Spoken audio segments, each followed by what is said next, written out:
Hello, everyone. Thank you very much, Eric, for kind words. I'm delighted to be here at this very important conference, and I would like to step away from the local perspective that we've had so far today. It's been just incredible listening to Finn and Ted talk about British Columbia, the Fraser River, and the agricultural and local issues that we have. But I want to pull back from that to sort of underline the importance of your work.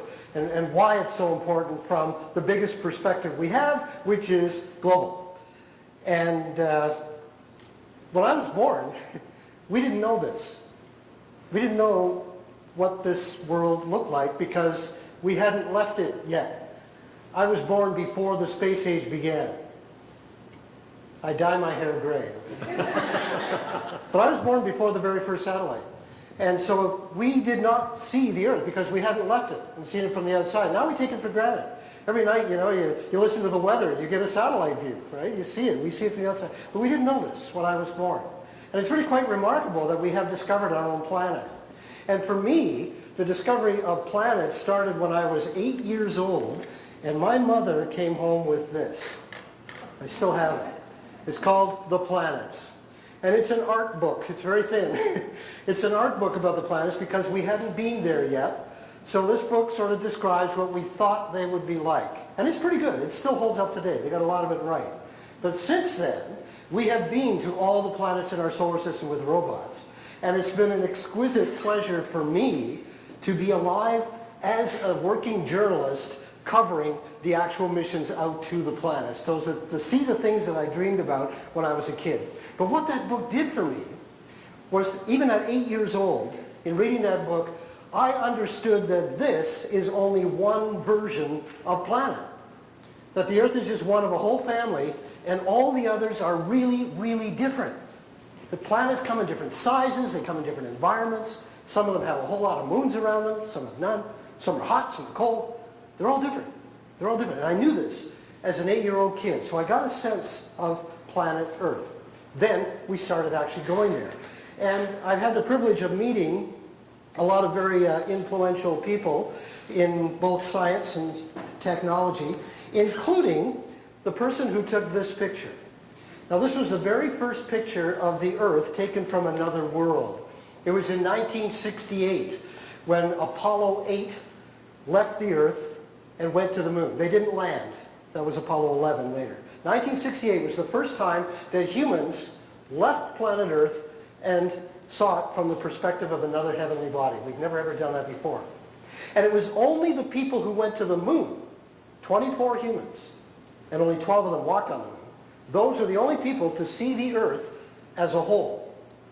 You cannot see this today. If you go up today on the International Space Station, you're only 400 kilometers up. So that's what? Here to Kelowna? Here to Revelstoke, maybe? 400 kilometers. So on the perspective of this globe, the view that they get from the space station is not like this, it's about... So you can see the curve a bit, but you're too close to see the whole thing. You got to get way up. We only did that when we went to the moon.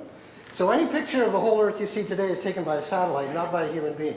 And I asked Bill Anders, who took this picture, I actually met him and had breakfast with him, and I said, so tell me about taking Earthrise. And he said, we weren't planning to take that. That was not our job. He said, our job was to photograph the moon.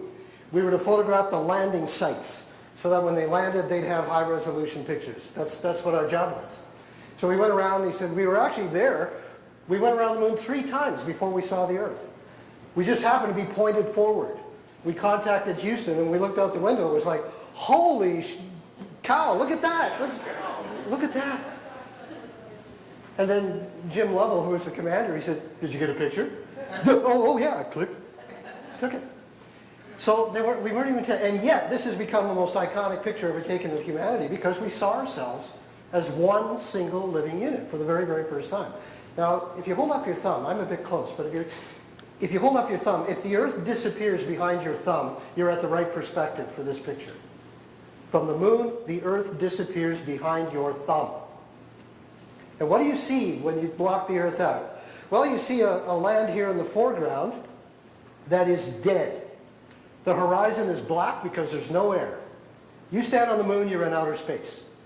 And you've got about 15 seconds to live if you stepped outside without wearing a complete spacesuit.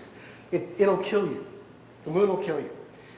I also met Buzz Aldrin, who was on the very first landing. And he said, you know, the moon's a really interesting place, but it's not a very nice place. And he's right. It'll kill you. It's a dead world.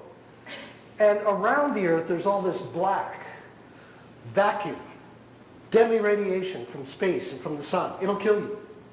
So here we are on this oasis in a deadly universe protected on this little blue ball. And I think that this picture, along with Rachel Carson's Silent Spring, kicked off the environmental movement because we saw ourselves. We went to the moon and we looked back on ourselves. It's like when you travel, you know, you go to another country, you say, wow, it's really neat here in Slovenia or wherever you are, but it's not like home. You think about your home when you travel, so that's what we did. And right after this was taken in 1968, Earth Day came along, the Environmental Protection Agency in the United States came along, Environment Canada came along later. So we really started looking back on ourselves. Well, that was great back in the 1960s, and since then we've been to other planets with robots, not with people. And the next one out is Mars, and we've had more robots go to Mars than any other planet. We have 3 cars that we've sent there. 2 of them are still working, still driving. This one's called Curiosity. It has a camera on the end of an arm, so it took a selfie on Mars.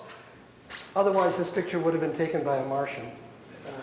But that's Curiosity. It would sit here on the dais. It's about the size of a Mini Cooper. Weighs a ton. It's the largest vehicle ever sent to another world. And it's still driving around.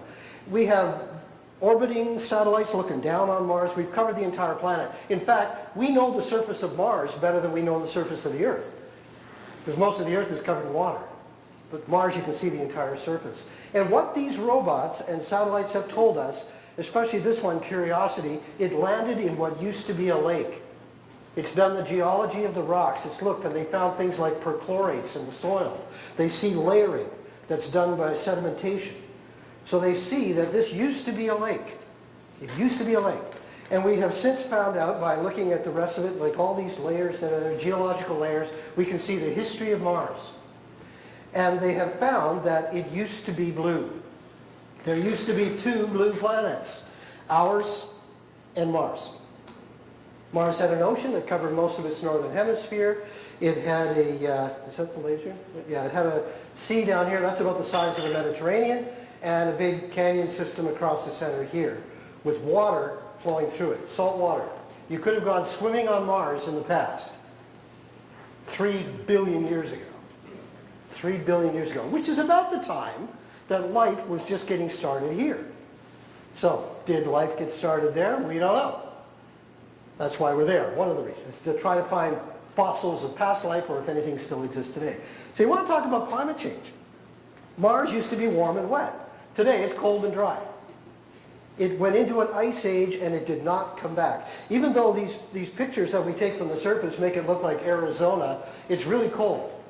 The daytime temperature on the equator during the summertime might get to 0, but it's usually around -20 during the day and about -70 or 80 at night.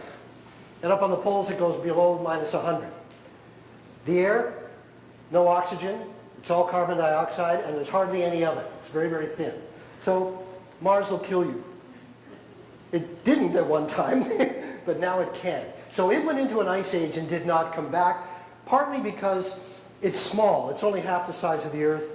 It lost a lot of its internal heat, so its volcanoes went quiet, and the volcanoes were not replenishing the air like they do here. So Mars is a case of extreme climate change. So, interesting. The ice is still there. Water is still on Mars, but it's all underground now. So it's permafrost and polar ice caps, and the rest of it got burned off by the sun into space. So there is water there, but it's all frozen. There may be underground aquifers, there may be springs, but we haven't gone into any caves yet. Possible future exploration. If we go beyond Mars, we get out to the big planets, Jupiter, Saturn, Uranus, and Neptune. Those are all big gas giants. They're not like the Earth at all. We'll never go there. But they have moons, lots of them. And one of them, called Europa, goes around Jupiter. Now, we discovered this moon for the first time. Well, didn't discover it. We saw it for the first time close up in 1979. And I was there at the Jet Propulsion Lab where they control the robots. And this thing was a real surprise. First of all, it's white rather than gray or like some of the other colors that we have of moons.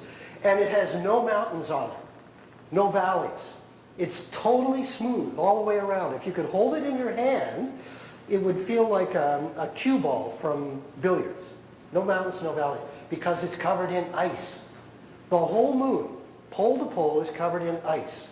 And you can see that the ice has cracks in it. That's because it's moving. And we've since been back there with other spacecraft, took a close look at that ice, and saw that underneath it, there's an ocean. And there's a couple of models of how deep the ocean is. It's either a thinner crust of ice with liquid water, or it's slush down to a solid body underneath. The important thing is that the amount of water on this moon is more than we have on Earth. A moon of Jupiter has more water than we do on Earth, including our oceans. That's astounding. That's astounding. Now, it's not the only one. There's a moon of Saturn called Enceladus. Same thing, completely covered in ice. The ice is cracked. Except in the case of Enceladus, water's actually coming through the cracks and spewing out into space. And we flew a spacecraft called Cassini right through those plumes and sampled it. Not only did we see water ice, but we saw organic chemicals, organics, on a moon of Saturn. And they saw similar chemicals that are released by hydrothermal vents that we have here on Earth, the bottom of our oceans. In cold water, where you get geological activity, the water seeps into the crust, comes up through cracks, and you get these black smokers. And some of the chemicals that some of the chemicals that we see here are in the plumes of this moon on Saturn. So, are there animals there? Are there tube worms? Are there crabs and clams and the things that we see hovering around these hot water vents at the bottom of our oceans, where it's totally dark all the time, where the water is only 3 degrees when you get away from the vent? Oases of life that don't depend on the sun. These use chemosynthesis rather than photosynthesis. That's amazing. So is it happening inside these moons?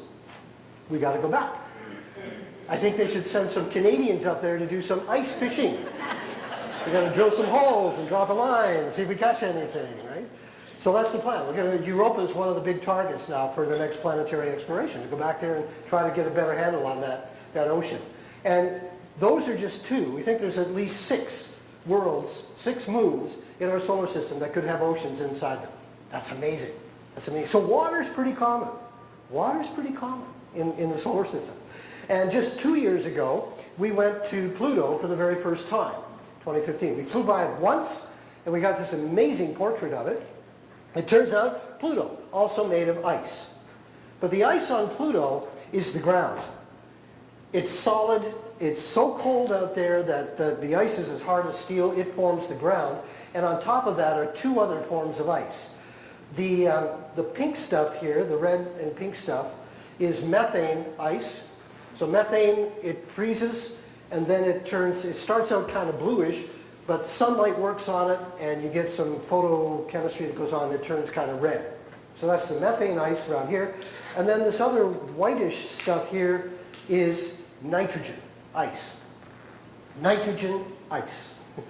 You're breathing nitrogen right now. Most of our air is nitrogen, right? It's only 20% oxygen, 80% nitrogen.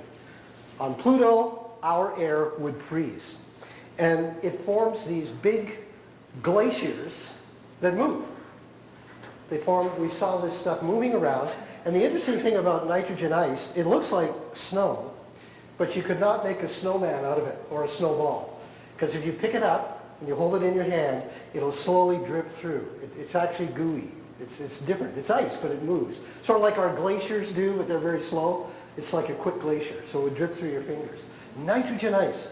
And this is what we saw on Pluto. It turned out to be an incredibly diverse world. We also saw mountains on Pluto along here that are as high as our Rockies. 15,000 feet, made of ice. Ice. Can you imagine? Talk about a crystal mountain. 15,000 meters. It's made of water ice with nitrogen ice glaciers flowing down and forming these huge plains. I'm not making this up. This is real. So again, water. Water is everywhere. And we also found that Pluto has an atmosphere with lots of layers in it, a methane atmosphere. Just incredible. So water all the way out to the edge of our solar system. As we look out, we're now seeing other planets going around other stars. And we're up to about 3,000. We're over 3,000 planets now that have been found going around other stars. And this one called the TRAPPIST system got a lot of attention last year because there are 7 planets, and they're all pretty much within what's called the Goldilocks zone. They're just the right distance from their star. They're not too close to be too hot. They're not too far away to be too cold. They're just right for water to exist on their surface.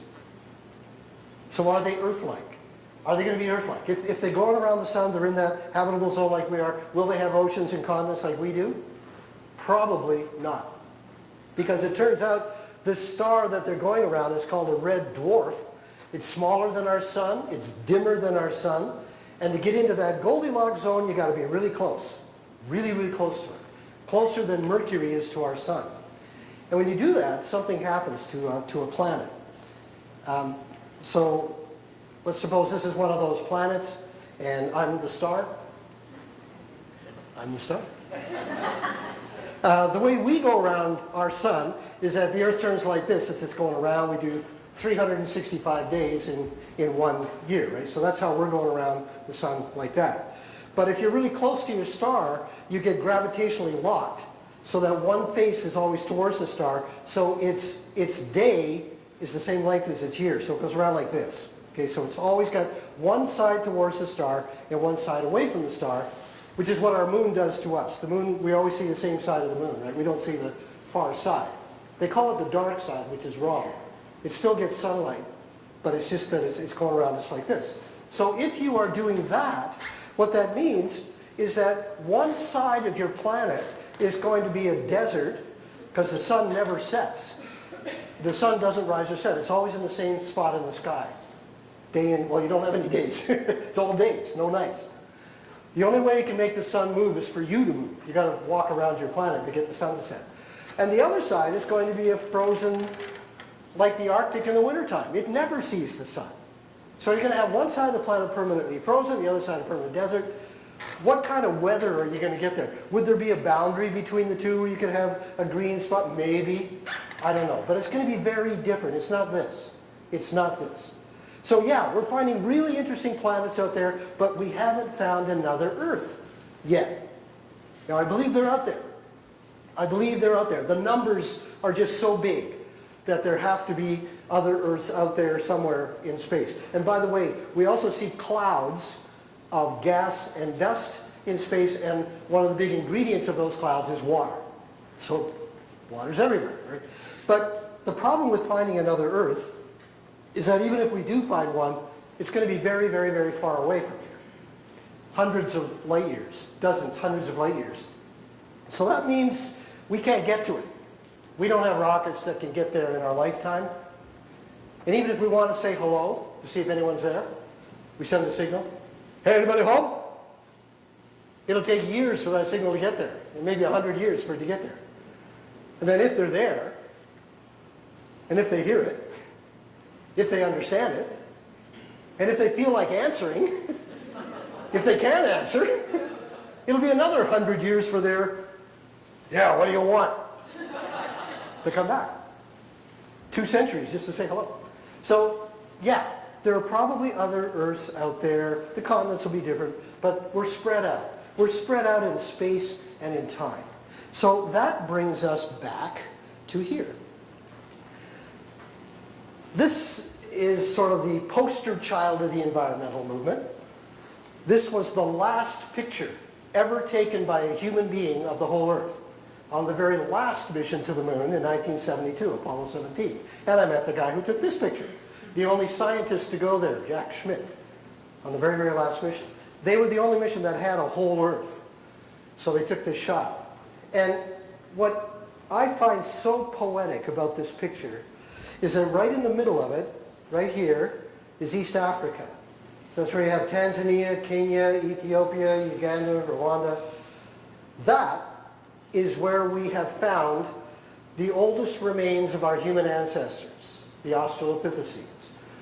And I've had the fortune of visiting this area, one spot called the Olduvai Gorge.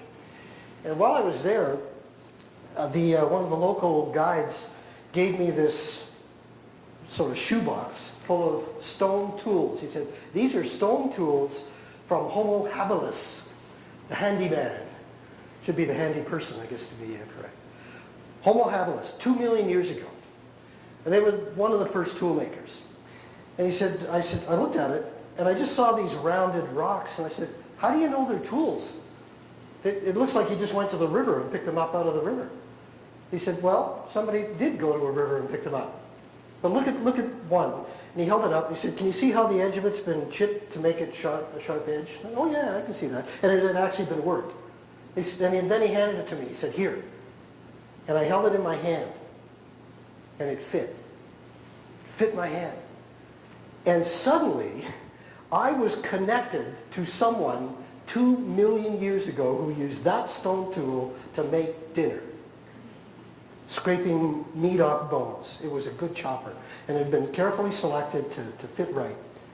So this picture of where our technology began, where technology, our stone tool technology began, this picture is the last picture of ourselves taken by hand, by a person holding a camera. We don't get this today, as I said before. So I find this tremendously poetic, that our last handheld picture was where our handheld technology began. So here we are. Here we are. Blue planet, water planet. But how much water do we really have on planet Earth?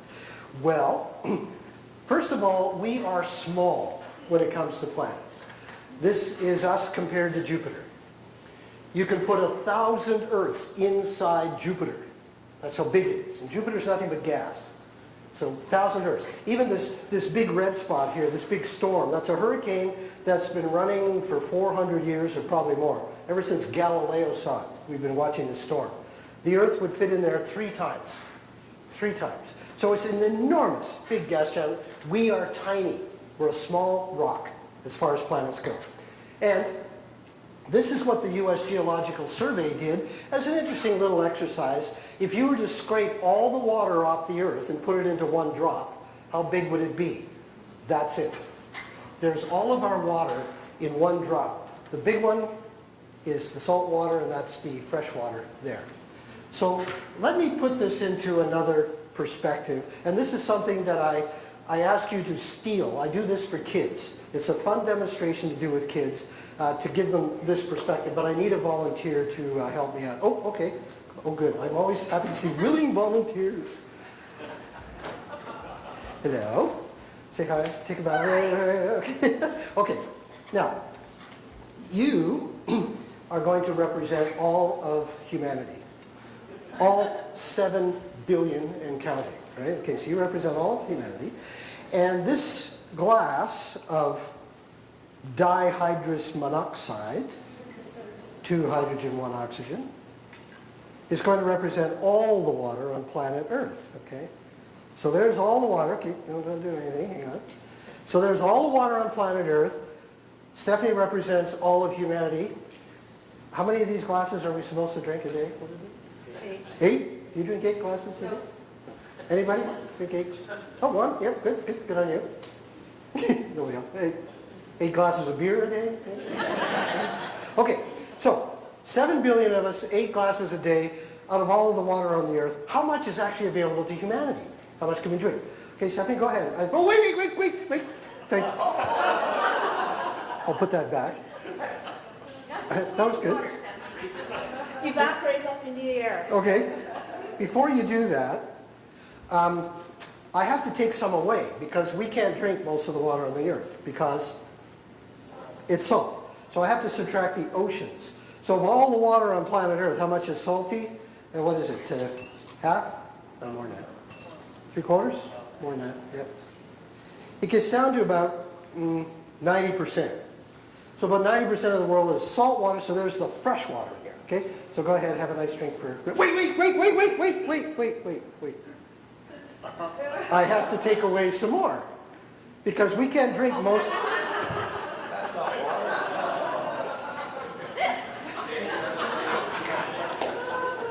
We can't drink most of the fresh water in the world. And not because she's been in it. Do you know why? Most of the fresh water is not available to us because it is frozen. It is in Antarctica, Greenland, and the glaciers of the world. We're doing a good job of melting it, but at the moment we can't. So of the fresh water in the world, of that 10% that's left, how much of that is frozen? What do you think? Half? More than that? 3/4? More than that? About 90%. About 90% of our fresh water is frozen. So there's the liquid fresh water in the world. Getting thirsty? Go ahead. So, now you can drink the liquid fresh water in the world. Wait!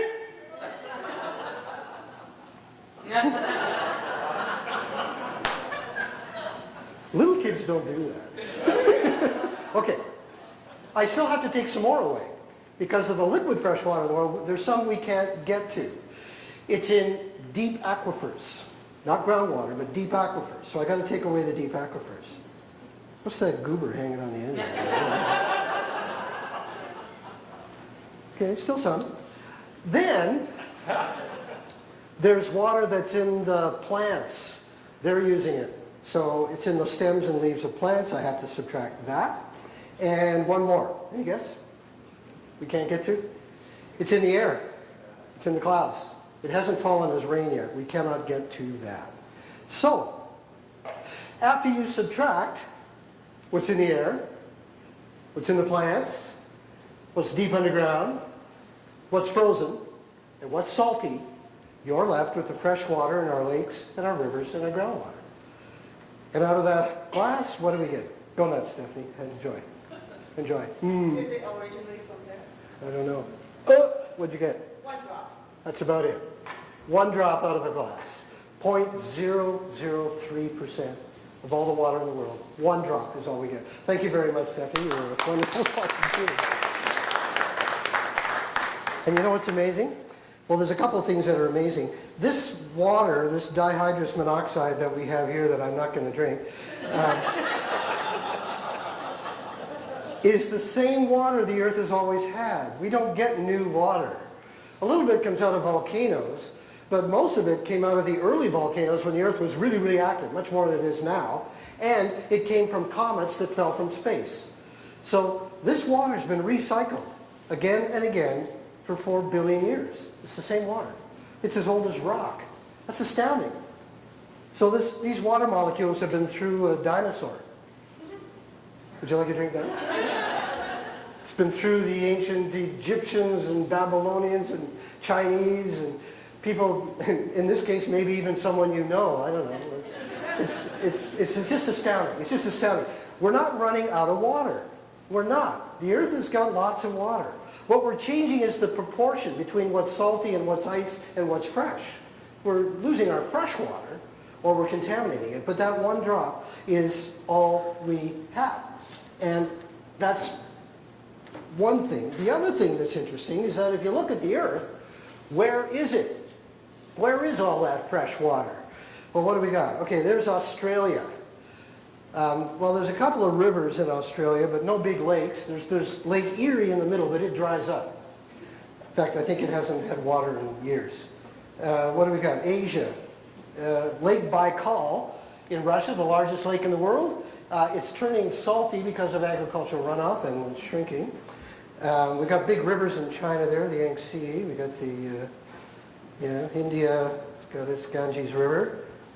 Africa, Lake Tanganyika, Lake Chad, the Nile River, the Congo River, not bad. Europe, some rivers, some lakes, yeah. South America, you got the Amazon River, and some lakes, a little bit, yeah. North America, United States, well, you got the Mississippi and the Columbia. The lower half of the Great Lakes. Great Salt Lake, no, that doesn't count. Canada, the upper half of the Great Lakes. 10,000 lakes or so in northern Quebec. Northern Ontario, all along the Canadian Shield, Lake Winnipeg, Lake Winnipegosis, Great Bear Lake, Great Slave Lake, the Mackenzie River, South Saskatchewan River, the Red River, St. Lawrence River, Fraser River. Of that drop, 20% of it is in Canada. We are the water keepers of planet Earth.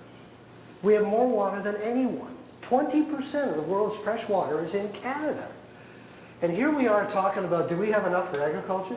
We've got so much here. It's obscene that we're wasting it the way we are. It's just obscene. Go to another country. Go to India and see how they deal with water. Go to China, see how they deal with water, where their populations are huge. For the size of our country and our population, we have more water than anybody. And that's why we throw away, 400 liters per person per day or something in Canada? It's crazy. It's crazy. We can fix that. We can fix that. We can manage it by not throwing away as much, by letting it clean itself up. Like I say, it's been recycled for all this time. Just leave water alone. It'll clean itself.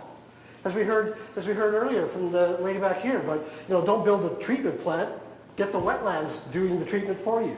All that. We can do that. So I'm actually optimistic that we can take care of our water and manage it properly. And we as Canadians have a stewardship issue there. And we can set an example for the rest of the world on how to treat our water carefully. And just one other thing. Not only do we have very little water on this planet, again, if I was to take this ball and put it into a swimming pool, submerge it, and pull it out, the water that sticks to it after I take it out, that's how deep our oceans are on the scale of this ball. Just a film of water. So we basically live on a wet rock. A little wet rock. And that wet rock is not surrounded by very much air. How much air have we got? Well, if you go to our highest peaks, even here in Canada, you go to the very top, you got to be careful because you're starting to run out of oxygen. You'll get dizzy.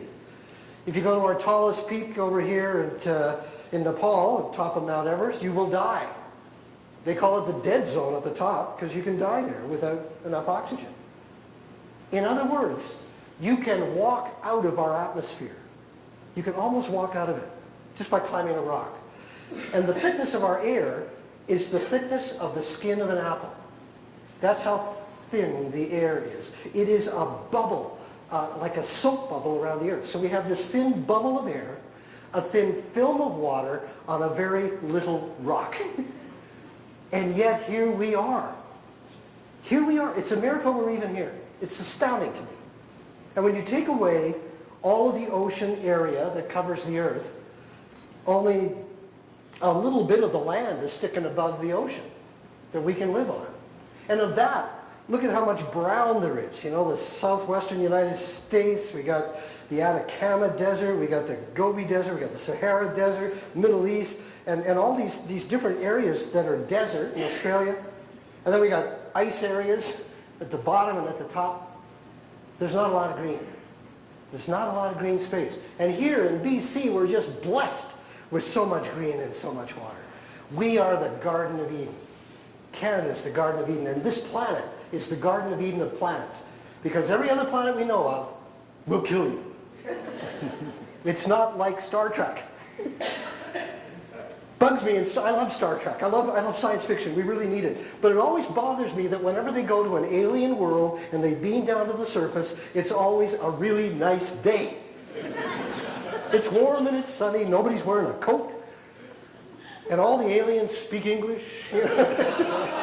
It's not like that. The universe is a violent, deadly place, and this is an incredible oasis that is protecting us from it. So, in other words, this is it. This is it. And that's why your work is so important. To get this word out that what we have here is rich. We're rich in water. And it's just amazing, but it's precious. It's precious in the universe and precious on this planet. So I wish you well in what you do in taking care of it and getting the word out to everybody. Thank you very much. Thank you, Bob. Thank you, Bob.